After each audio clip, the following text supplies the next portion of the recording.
There were some very, very good shops. They've all changed hands, and now they're all probably changed hands two or three different times.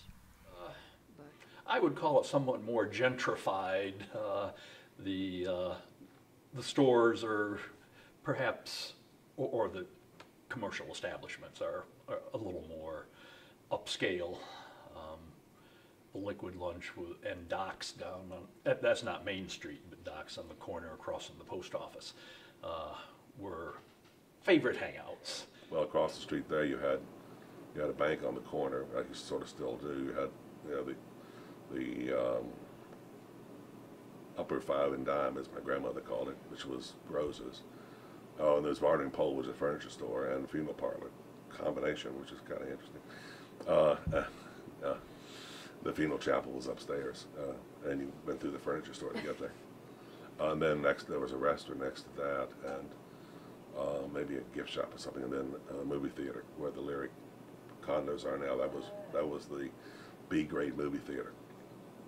And across the street was an insurance office and an electric supply store.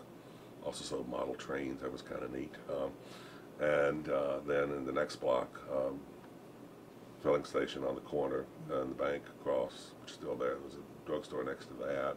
Southern Inn, of course, was there. Then J.Ed Deaver, the men's clothing, there was a shoe shop in there.